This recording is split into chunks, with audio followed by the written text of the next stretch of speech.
What's up, everyone? Welcome back to Locked On Bucks. And lucky the Bucks won this game against the Indiana Pacers yesterday because they might not have enough players to get through the weekend. More health and safety protocol fallout with the Bucks, and also a couple of added injuries as well. So we're going to discuss all that. The Bucks have a weekend back-to-back. They're in New Orleans, and they come home to face the Cavs, but we'll see what happens with the injury list. We're going to run through this and then just ask the question, what is the NBA going to do here in the next couple of weeks, because it's starting to look a little bit perilous. Let's get into it.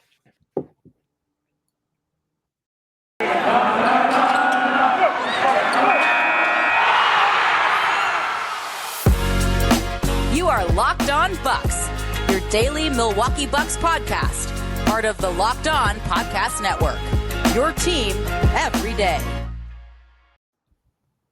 Welcome to Locked On Bucks. I'm your host, Kane Pittman. You can see and hear me on this show daily and also find my work over at ESPN. And joining me from the Bucks Radio Network, our good friend, Justin Garcia. Justin joined us on Monday. Now he's joining us on Friday, just bookending the week nicely here for today's episode that's brought to you by Truebill. Truebill is a new app that saves you money by helping you identify and stop paying for the subscriptions you don't want or need, and can even negotiate better deals on those you want to keep. So we'll talk a little bit more about that in a little bit here. But we do thank you for making Locked On Bucks your first listen of every day. I mentioned this yesterday, but hopefully everyone got through the storms in Milwaukee last night. I know it was a little bit wild over there, but we thank you for joining us and listening to this podcast. Anyway, Justin, you made it through okay? Your internet's working? You have power? Everything's okay?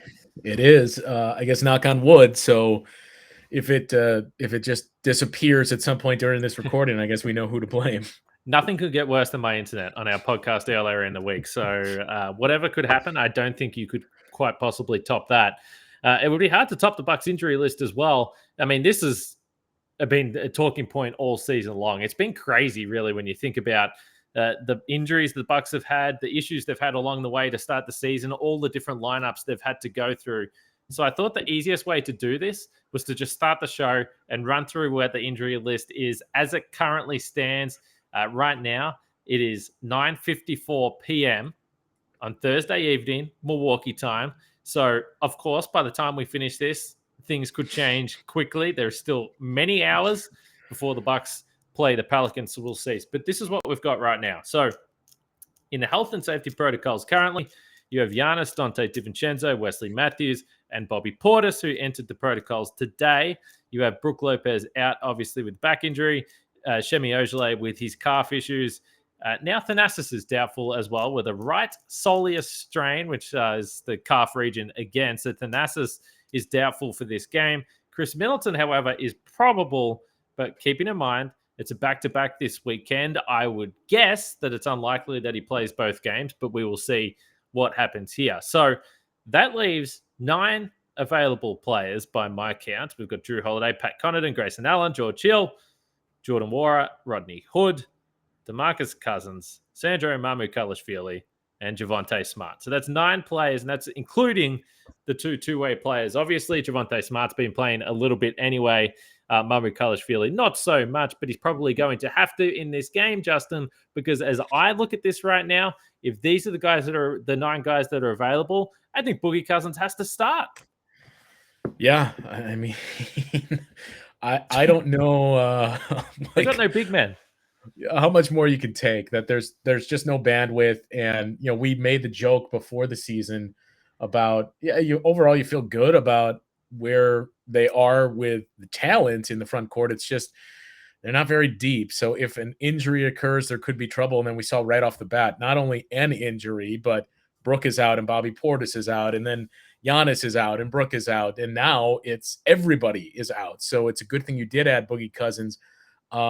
It's gonna just get really interesting. And I thought what was most not surprising, but what was most interesting, and it's got to be the blueprint for go forward for this team, because you have to assume Giannis and Bobby Portis are going to be out through Christmas Day and probably close to the end of the month.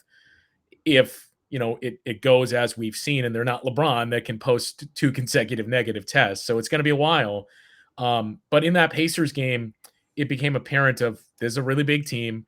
we can't compete with them with size. So let's do everything else. Let's play small. Let's pull Miles Turner and Domantas Sabonis away from the paint. And our big man is going to be Drew Holiday that just attacks the paint.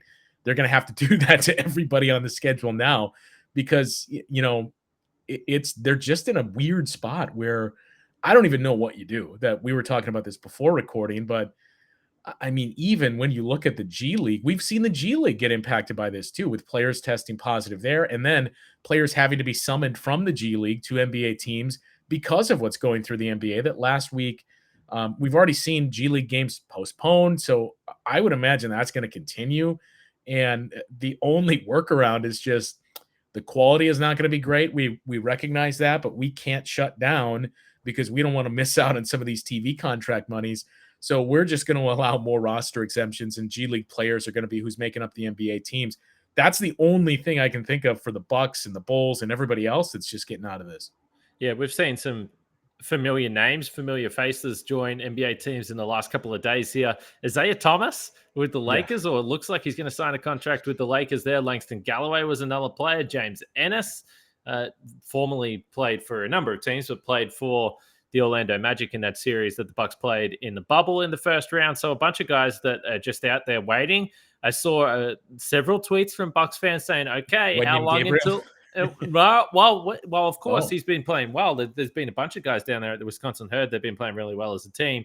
The guy that I keep seeing the tweets about is Ersan. When are you giving Ersan the call? He's been shooting in the snow for the last 18 months. Get this guy back on an NBA court, get him back with the Bucks. And quite honestly, right now with the big man depth, it really wouldn't surprise me, albeit we haven't heard a lot from Ersan here for quite a while. But John Henson too. Back. John Henson. Did you play for the Bucks? John Henson is fishing. I'm sorry, we're gonna have to bring him over here. He's in Florida somewhere. He's fishing. Larry Sanders, I don't know what he's up to, but it's going to be interesting to see how this plays out. And as we sort of pointed to with these 9 guys here, of course, Chris Middleton might make it number 10, but I'm certainly not going to bet that there isn't going to be more additions to this injury report as it goes on. We've seen it across the league. These guys are traveling together. They're practicing together. You don't have to, think too hard as to why this is the case among these teams in the NBA. The interesting thing with Boogie Cousins, he actually missed the last game with personal reasons, was the list on the injury report there. So I'm just looking at the numbers, and it's such a small sample size because he hasn't been with the Bucks for long enough. Funnily enough, he's played 175 possessions on the floor as a Milwaukee Buck player this season. His net rating is plus 18.8, or the Bucks net rating is plus 18.8 when Boogie Cousins is on the floor, predominantly because the offensive rating of 129.1 has been elite. The interesting thing about this is that you would think, and we've seen Giannis play, but you would think that a lot of this is the fact that he's playing alongside Giannis. It's not quite the case. Again, these numbers can be skewed so heavily from hitting a few threes on back-to-back possessions, whatever it is. But the 3 main lineups that he's actually played with exclude Giannis. And the first lineup that I'm looking at right here, or the most used lineup, Drew Holiday, Pat Connaughton, Chris Middleton, Rodney Hood, 16 possessions together with an astonishing net rating of 84.7. That is actually a lineup that could potentially start tomorrow in this game or today against the Pelicans.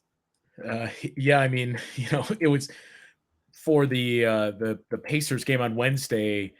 It was funny too, because we thought Rodney Hood was starting with the initial list of starters we were given. Rodney Hood was listed there, and then all of a sudden it's time for tip-off, and you see Jordan Nwora is starting. But even leading into that, thinking, okay, Giannis is out. We know Bobby is starting at 5, but what else are you going with here if you can't necessarily play Chris and Pat as your forwards here? And the thought behind Rodney Hood is we saw it too in that game against the Pacers. Hey, Rod, I know too with the nickname Big Rod, it's apropos with how they're going to have to play him. Is Bud looks at him and you say, look, you're the guy probably best suited to have to play a position up for us. So go get him, Rodney Hood. You're going to be our 4 for the foreseeable future. Big Rod. Did you? By the way, I guess I could have really dug into this if I really wanted to. Was there any explanation why he didn't start and why he was in the locker room? Yeah, so I don't know. We interviewed Jordan Nwora after the game, but because of timings, we only get so much time with him. We only typically get 2 to 3 questions in those post-game interviews, and By the time we thought, oh, we should have asked him about, hey, by the way, why were you inserted in the starting lineup? He was already gone. And I didn't hear, because I was doing my own post-game show, I didn't hear if Bud was asked about that or if Jordan Nwora was asked about that after the game. So remains to be seen. Unless he did talk about it after the game and somebody knows, then by all means, let us know. Our listeners will be onto it. Someone will let us know for sure. Let's move on to what the NBA is potentially going to do, though. Just one last note before that. If you look at the Pelicans' last game out for those guys, and obviously Zion Williamson is not going to be playing in this game, but Jonas Valanciunas, a guy that has given the Bucks some troubles in the past, he's a massive body. He's been starting at the 5. Then you've got Big Herb Jones starting at the 4, and then Billy Hernan-Gomez coming off the bench. So they do have some size, the Pelicans. So we'll see how that plays out, but it could be a difficult night for the Bucks. You know, Boogie Cousins has to match up on Valanciunas. He's had some massive nights over the last season with Memphis Grizzlies, this season with New Orleans. So we'll see how that plays out there. But let's talk about Truebill quickly. Truebill is a new app that helps you identify and stop paying for subscriptions you don't want, need, or have simply forgot about. On average, people save up to $720 per year with Truebill because companies make subscriptions hard to cancel.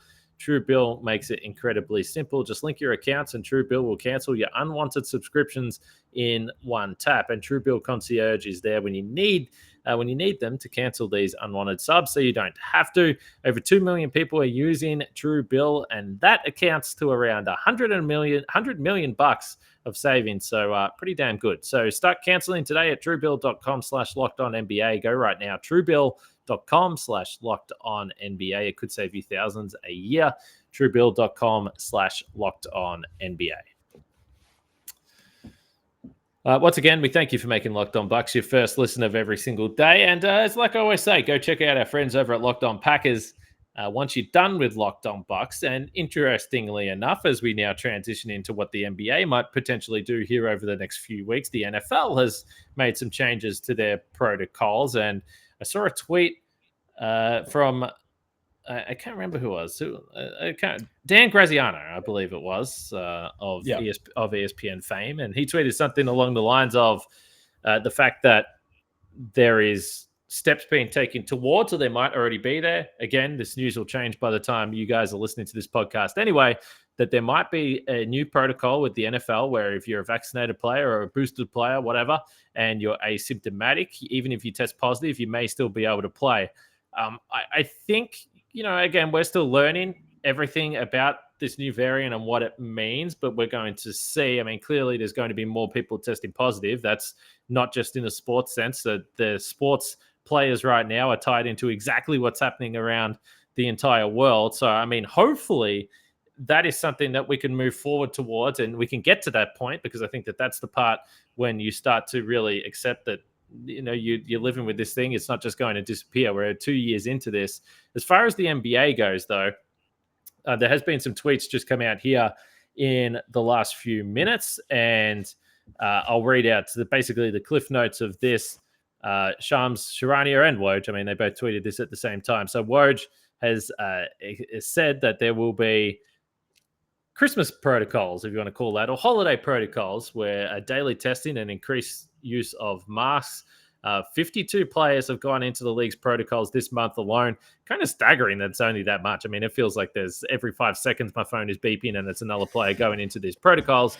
But basically what this means is between December 26th and January 8th, there will be basically daily testing for players, coaches, staff on the bench, locker room weights and training staff, all these people that are traveling with the teams. They're going to go through all this. Now, the kicker is that if a player has been boosted for 2+ weeks, he will not be subject to holiday or game day testing per the league's memo that they've sent out to teams. And additionally, players that have just tested positive are also exempt of that. They're not going to go straight into daily testing after just recovering from the virus. So this is not unexpected. The fact that it's only 2 weeks, we'll see. I suspect that this might hang around a little bit longer than 2 weeks here, but you knew something was coming, and this is the first step, I think, into what is probably going to be more restricted living, I guess, for these players. Yeah, I would imagine I'm with you where this is just the first step that I would assume. I know the players union has to agree to it, but It's a somewhat easy sell by the league of, hey, none of us want to do a bubble again. We're not saying that, but we also can't shut down for a couple of weeks. So we have to go back to some of the things we did last year that I wouldn't be surprised if we start to see more and more things taken away in terms of, I know it wasn't outlined in there, but things have changed as well for tier one personnel and even those outside of tier one. It was saying, I was reading things are going to change for in that, tier one is anybody that's within 15 feet of the player. So typically your media relations and your photogs and people that are traveling with the team. But I think it's multi-pronged is the reason here that, when we talk about the increase in positive tests and where we're at with players that have been placed in protocols this week alone, we've already moved way past the amount of players placed in protocols last year.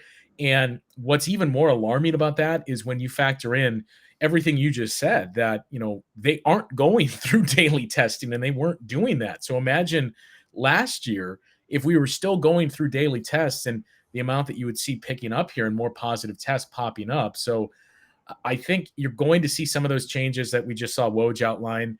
I agree with you that I think it's going to stay past January 8th. And I think it's going to be guys on the fringe and not necessarily players, but team personnel and everybody else that is affected the most, because that's where you're going to look to trim the fat, if you will, and say, what can we get by without these people doing, or do we need them to have this much access to the players? And I think that's where the first line is going to be made. I was telling you, there's, even broadcast teams. We've seen, first of all, not all teams are traveling this year, but already, as I was telling you before we started recording, there's been a handful of teams this week alone that have already notified us, hey, by the way, when you play this team, you guys have the entire booth because they're not traveling. The Boston Celtics aren't going to travel. The Cavs just told us the other day they're not traveling to Milwaukee this weekend. So I think that could be another thing that happens where you see the traveling parties start to shrink and there's not as many people there.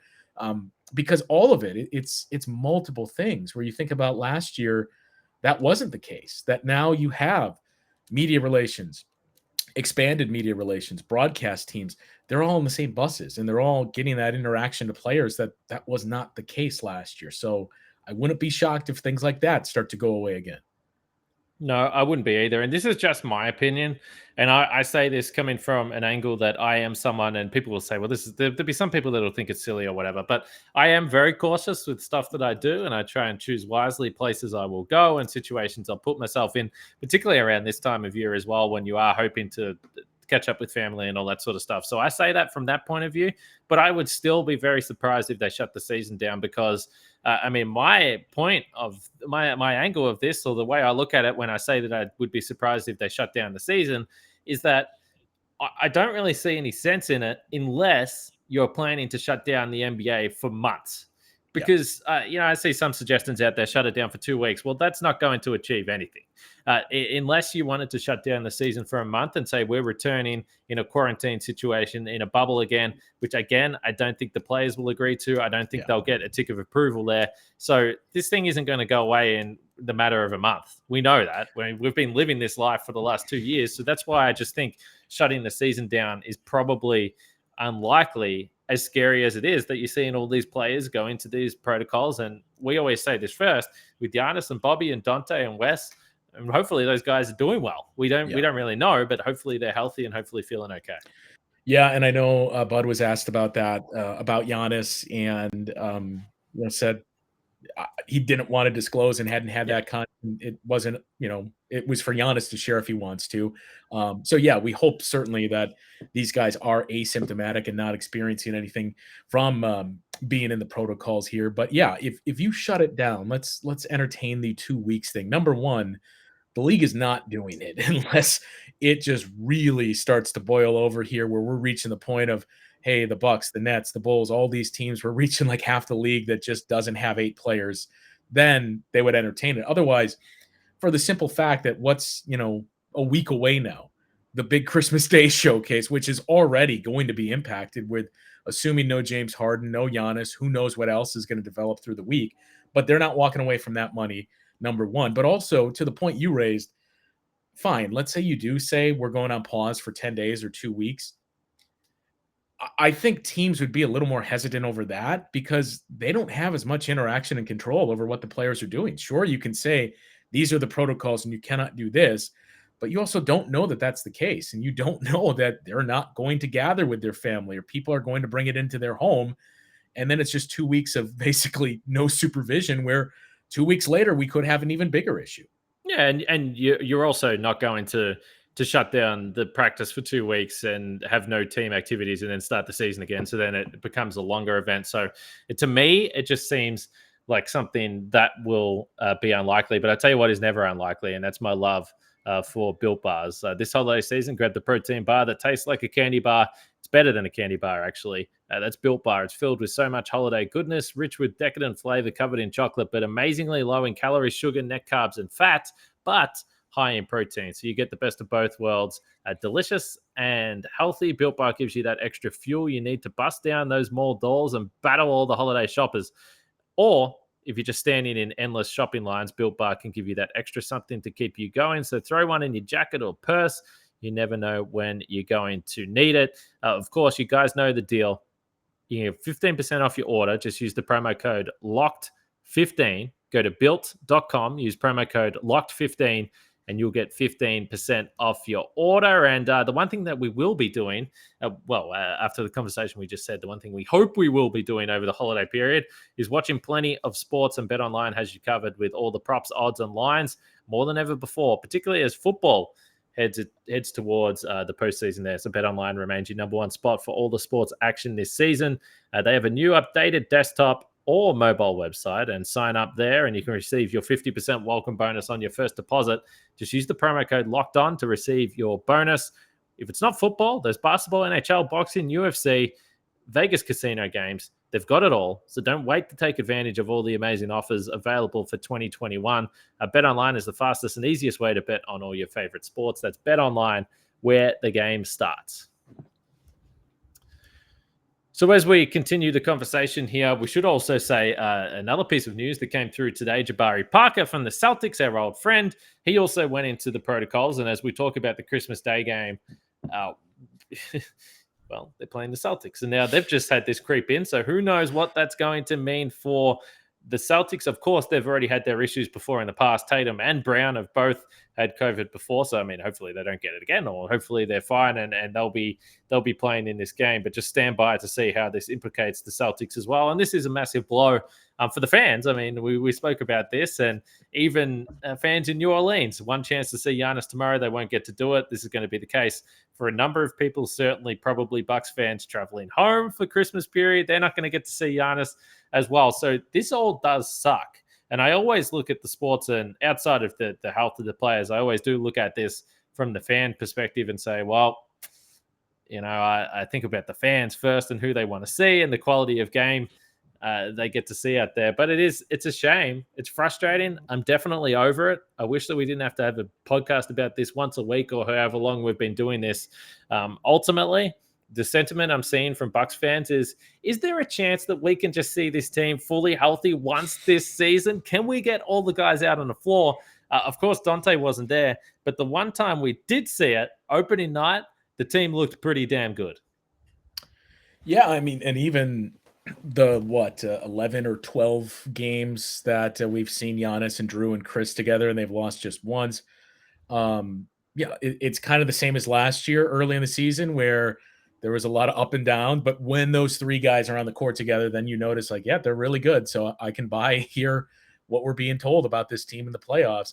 And that's, you know, kind of where we're at, that it's encouraging of what the team has done recently. And, you know, we kid, but that Pacers win was a really, really big win. The way that they came together and played as shorthanded as they were, and how they were able to really dictate the pace and play different styles throughout that game. That was one of the best wins we've seen that team put together in the last couple of years. So there's a lot of reasons for optimism and to be encouraged by what we're seeing from them. It just seems like it has constantly been one step forward or two steps forward and one step backward all season long. And, you know, for everyone too, that I've seen it quite a bit, to the narrative of, well, you'd probably want to go through this now rather than leading into the playoffs where, oh, now you got players in health and safety protocols.